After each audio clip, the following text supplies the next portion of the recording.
So welcome to the conversation. My name is Alex Carletti and I'm speaking to Gregory Damaskos, who is the founder and creative director of Authenticity Health and Wellness Retreat, which has been operating for 18 years.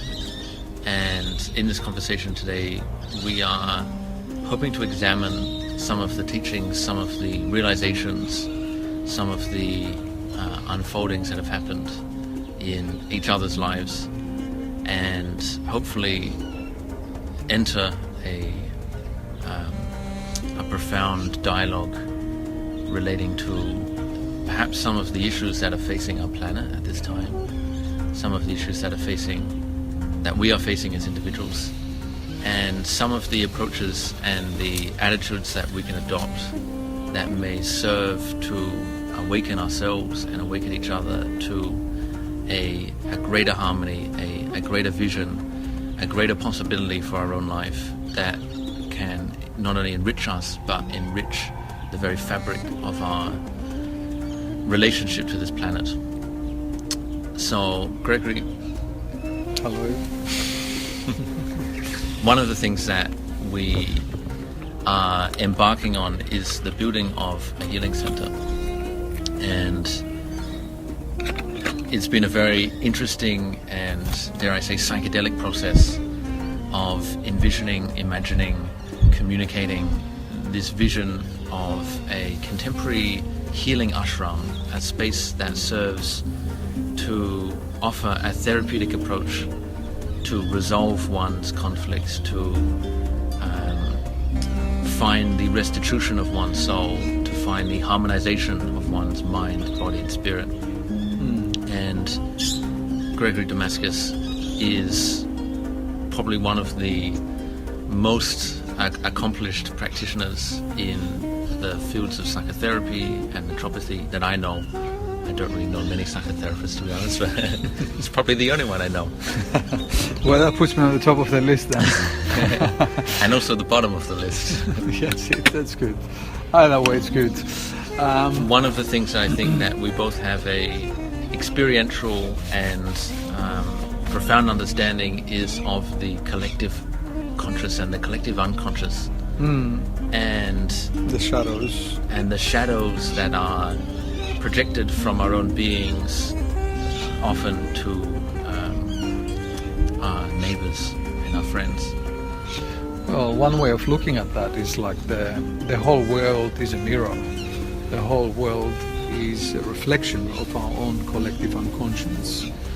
So, and our collective consciousness. So whatever is happening at the moment in the world is a reflection of our consciousness. It's a reflection of where we individually and as a collective are sitting within the cosmos at large. So I guess, instead of being in the position of the victim or the perpetrator or the bystander, I think looking at the world in that way puts us at a position where we all have the response ability to take steps that would alter. So in the famous words of Gandhi, be the change that you wish to see in the world. And this is where it lies in, that change can only come once we reflect different images onto that mirror, which is the world. And so when we're talking about communities coming together, when we're talking about a group of people coming together, when we're talking about two individuals coming together, for whatever purpose it is that they come together, whether they come to share moments of the life in terms of living community, or whether they're coming together to form a partnership in business, or a partnership in life, or a friendship, or a journeying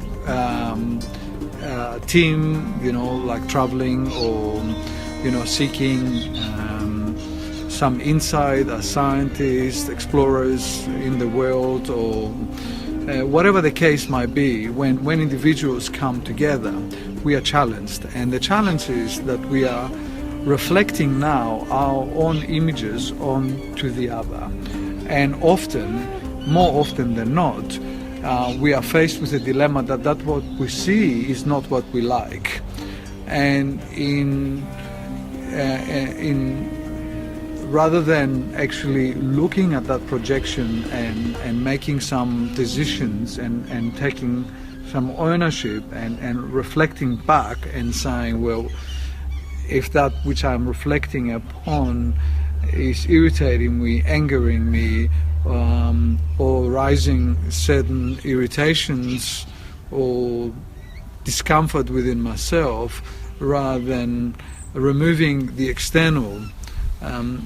If each one of us looked at the internal creations of that external reality, then I think the community, the friendship, the companionship, all of those will have served the purpose, and that is to illuminate to the individual the depths of the soul. Because let's face it, we all have a dark side. No one is immune to that, and everybody's got a light side. We all both darkness and light. And of course, you know, we all like to think of ourselves, with very few exceptions, as light beings. We like to reflect upon ourselves as good people, and that's because in reality, yes, that's what we are. However, there is a shadow that operates, and there is no greater resistance in the word of Jung than the resistance to our shadow. And until we embrace our shadow self, in the words of Jung again, we will never be whole. And embracing doesn't necessarily mean playing it out, but embracing means healing it. Embracing means exactly that, you know, including it, like bringing it in rather than casting it out. And in a society and in our friendships and in our humanity at large, what we tend to do, we tend to create insiders and outsiders, cast outs, and I don't necessarily say that might not necessarily serve a purpose at sometimes. But what I'm saying rather is, yes, it might serve a purpose in extreme scenarios. We might need to do that because, you know, whilst we reflecting our own shadows and our own projections onto the mirror, so does the other individual. So it is a shared responsibility. And in that shared responsibility, we have a shared responsibility for the healing, the restitution, the open communication. So being in a community, being in a relationship, being in any form of a group requires communication, and communication is about communing. It's about sharing, and not the kind of sharing, you know, like if you use the original Christianic approach, it was confess to one another, because the original Christian groups, like many other groups, were groups of people where it was mystical groups that had come together to explore the depths of the souls, whether they were Sunnis, Coptics, Gnostic, or Buddhist, or any mystic Sufi group or tribe that has come together to explore. And so the idea there was like confess to one another, and the confessing is not about going into the plyth and remorsefully admitting to your wrongdoing, although that might be the case at some times. Really it's about relating to one another. It's about communicating, it's about speaking and about revealing it, about bringing it out and owning those aspects, and it is in that process that the community serves its purpose. So we are soul beings, as galactic beings, as interdimensional beings, as expanded beings. We choose environments, whether that's a tribe or a family or a community or a group, in order to process. We are here to heal, we are here to evolve, we are here to expand, we are here to undo that which is holding us back. And so the process no matter how we're looking at it, is we are here to do something together, and that something together is not to hide, but it's to reveal. So the process of a community is a revelationary. So the depths of our wounds, our past, our unconscious, our hidden parts of ourselves are there to be revealed, exposed by the light, and then potentially and ultimately healed. Yeah. So the community has a function, has a purpose, and at heart, a community, a relationship. So all relationships are therapeutic potentially. So they all have a therapeutic potential contained within its core. And so we either heal or we go further into the wounding. If we have an understanding of what the community is about, then we can potentially move towards healing. If we don't, then we'll continue playing out the unconscious stuff, the dense stuff, the hidden stuff.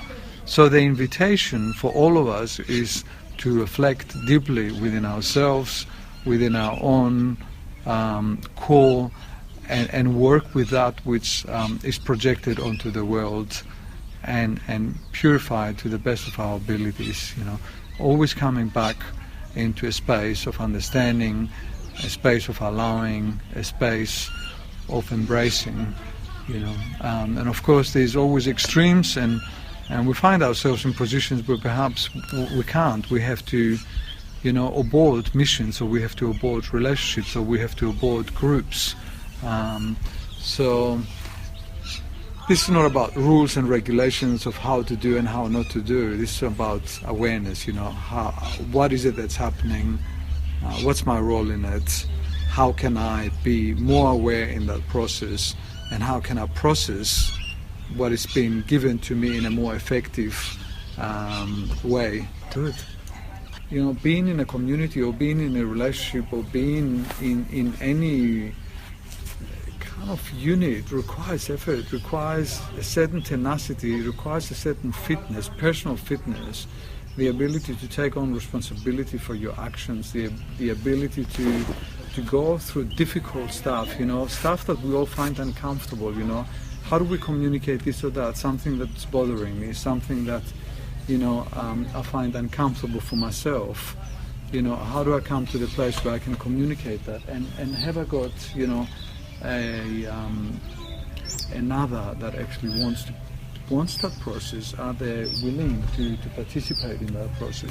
One of the realizations I've had is in the nature of influence and the nature of leadership.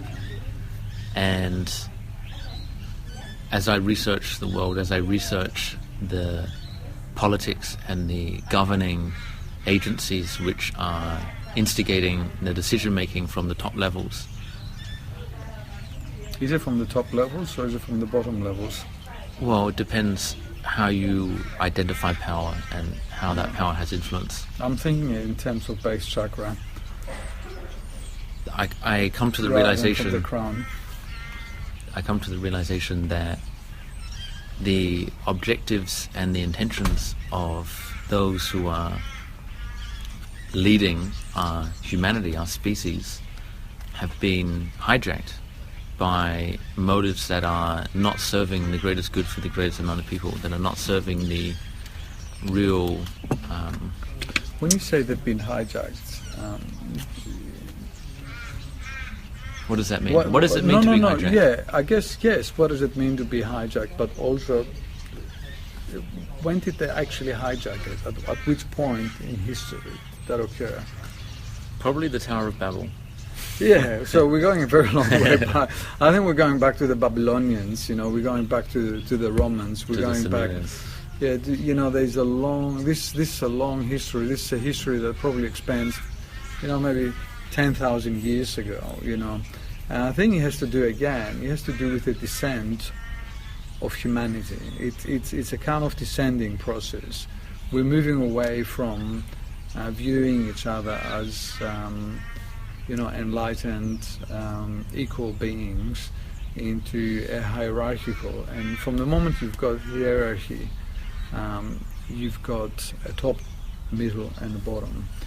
And so the danger for exploitation is always there.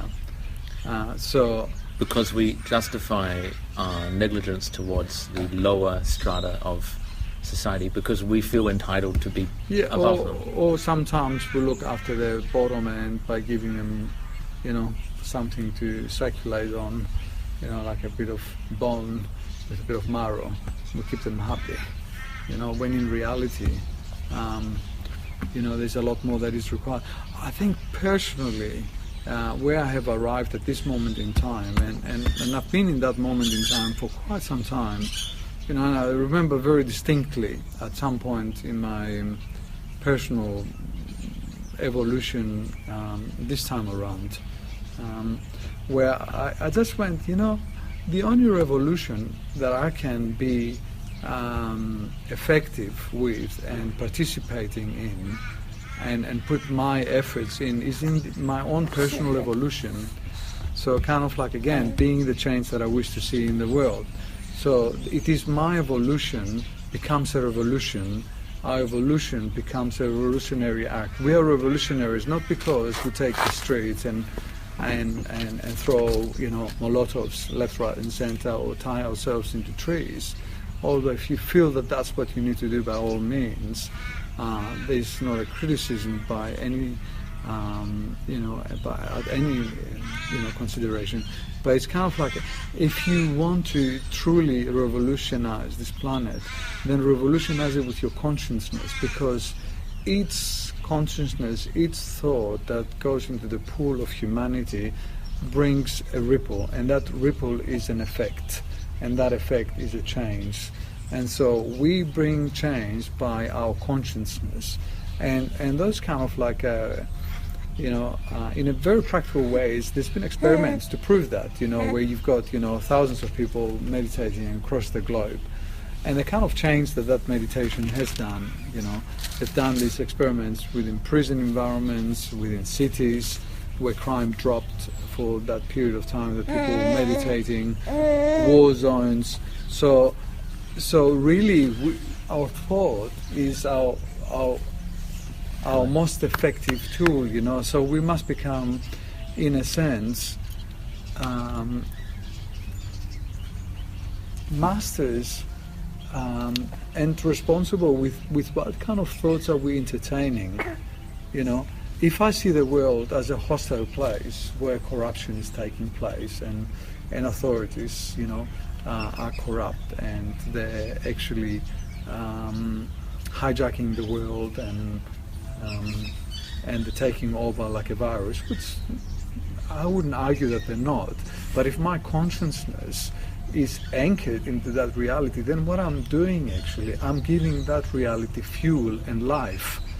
Whereas if I'm creating a different reality, and then I don't know if it was, like if you, the most striking thing about politicians that I find, what does it take to become a president, a minister of a country, a prime minister? Really what it takes enough intellectual and mental power to convince enough people to see your view of world as a desirable or a superior, because we're dealing with a competition. Yeah, well, however that is seen, is you drawing enough people to support your vision. So you, like a vampire, getting the life particles of other people, the thought processes, and you anchor them in your thought process.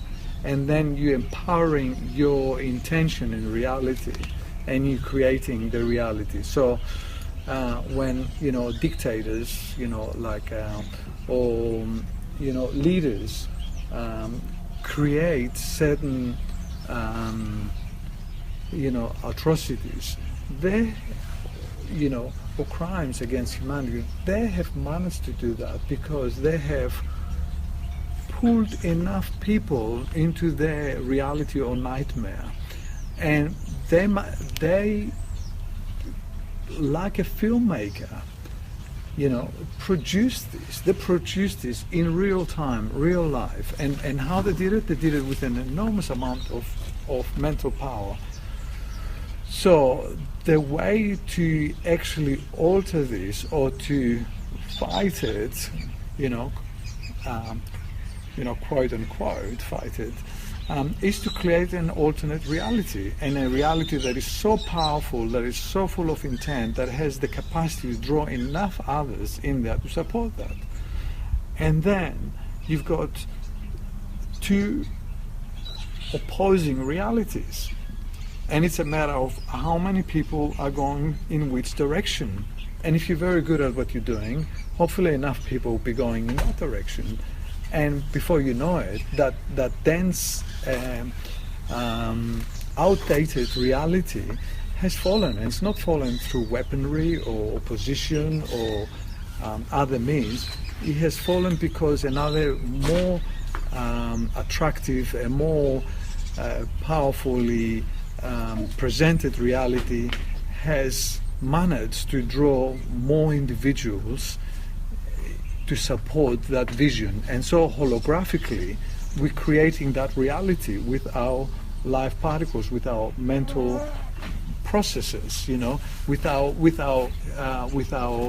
mental projections, with our holographic mental projectors. We're projecting that reality, and we're creating it molecule by molecule, drop by drop, ripple by ripple.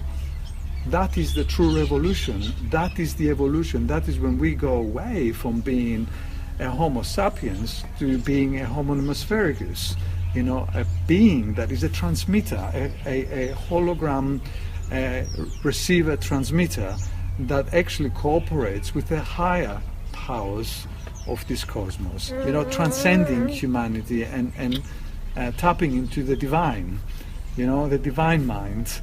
And that is the ultimate revolution, is the return of the king.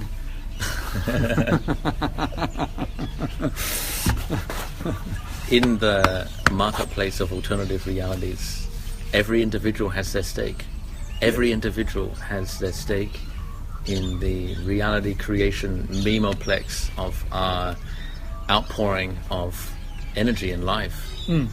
And so, as an individual, we have to recognize the unique reality that we are creating with the rest of the universe, and recognize the areas within our own reality where we need to work on ourselves so that we can become the empowered, strong, sovereign beings that we always were, and have that capacity to recognize that in each other.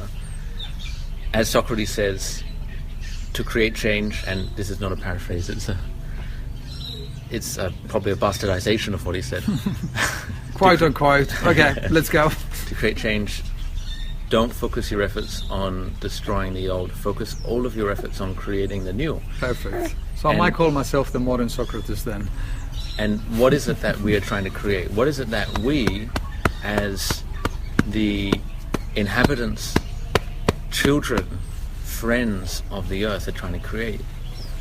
And the answer to that is a reality of restoration, a reality of restitution, a reality of support, of transformation, of transfiguration, where an individual comes with their own set and subset of attributes and experiences and anxieties, and has the opportunity to work through within their own personal healing and evolution, and with the guidance of people who have developed the unique attunements and developments of their own consciousness to assist an individual in that transformative process from A to Z, where they can take their life back into their own hands with the support of others who can assist them in healing and educating themselves so that they can make more enlightened and conscious decisions regarding every single process in their life, from the inner state of awareness, from the depth perception of their life. Yeah. What I'd like to kind of like add here is the word attunement. Because the sovereign being, there is so much focus on the individual and the individual power, and so much focus on on sovereignty and, you know, individualization and the individual and individual powers and all of that, all of which I agree and I see as very valid points. However, when we're talking about the collective unconscious and we're talking about the collective consciousness and we're talking about, you know, the mental spheres and the supramental spheres and we're talking about higher consciousness, and then we're talking about higher consciousness and the divine consciousness, and then we're talking about attunement. What it is really, sovereignty, is that each individual directly connects into the divine realm, connects into you know, the supramental, you know, the space where all information comes, and you as an individual become a tower, if you like. You become an antenna. Transmitter and receiver. A transmitter and receiver, but a transmitter and a receiver of a certain kind of message. So if you like it, you know, liking it to, you know, the old radio or wireless, which we very rarely use now, you have to tune it in or tune in your instrument. You have already a sound, a vibration, you already got a pure sound, and then you're tuning into that station. And the idea is, what kind of stations are we tuning in as a society? And when we're looking at the public media, we're looking at the mass media, we're looking at the television, the gossip magazines, when we're looking at the mixed, you know, post-modern, you know, neo-theological, you know, canonized theological perspectives. People have got a very, I guess, altered state of reality. It's really, we're living in an altered state of reality. What is to say what is altered and what is not altered? Exactly. What is the benchmark? What is the baseline? What is the ground of being to which all alterations can be measured from? And it's not something that we can easily entertain, because our conditioning on an individual and collective level has put certain hooks and fears and benchmarks within us. What does a modern man look like? What does a modern woman look like? What is the way of relating between a man and a woman? And when you identify an indigenous perspective versus a modern perspective, the customs, the rites, the rituals, the house of your father is radically different. And what is to say which one is altered and which one is the benchmark? We have to recognize. I don't, you know, sorry for interjecting here, but I don't think it's about benchmarks, and I don't think, you know, this is not about ethics. This is not about the neo-Aristotelian, you know, frame of thinking or being. I guess it's a matter of attunement. It's a matter of deep, honest, integral reflection, you know. And when you do that, you know, even scientists identifying the ghost within the machine, you know, you go so far, you go down to the cellular level, and then you go to subcellular level, and then you go into the DNA, and then you go into the RNA, which is the blueprint, and then you go, okay, where to from here?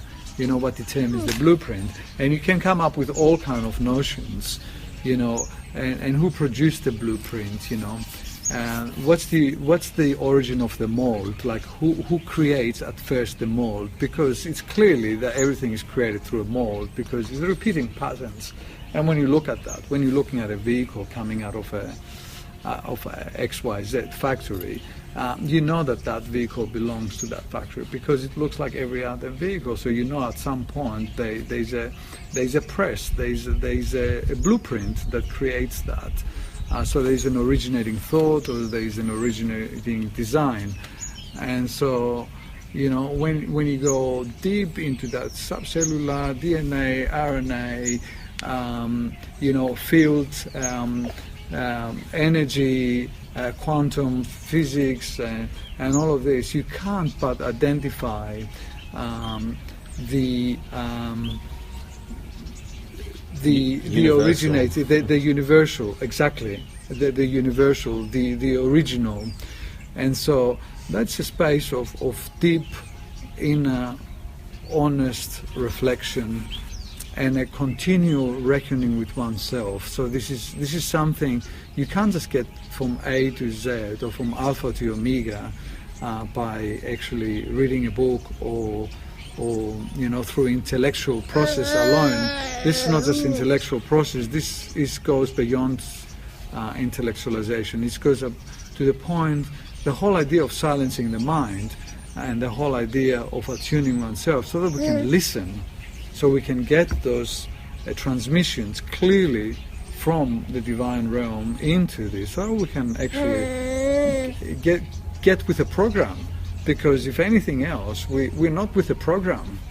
And I guess the altered, what I identify as the altered state of beingness that we have, is that we're not with the program.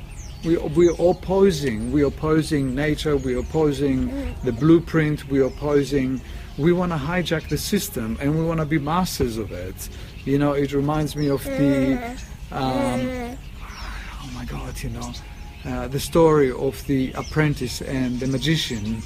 I think Goethe speaks about. I think it's Goethe. I just can't quite. Yeah, and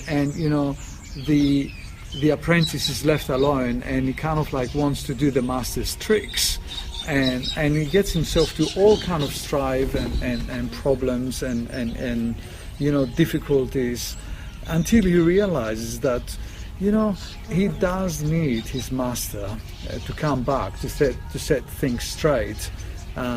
He does need to have the initiation, and he does need to have the guidance. And I think that's where it is at, when we humble ourselves and we get to that place where we go, something, I actually don't know what I'm talking about, or I don't know what's going on, or I'm really lost here, I've tried just about anything.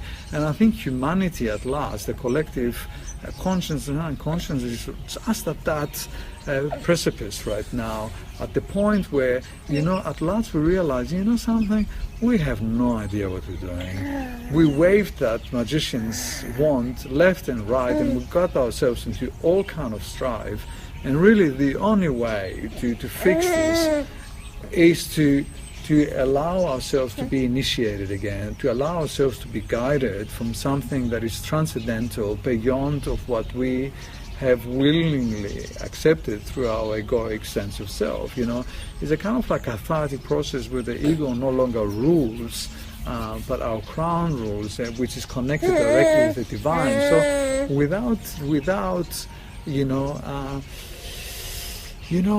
the whole idea of Nietzsche's Übermensch, I think that is the issue here.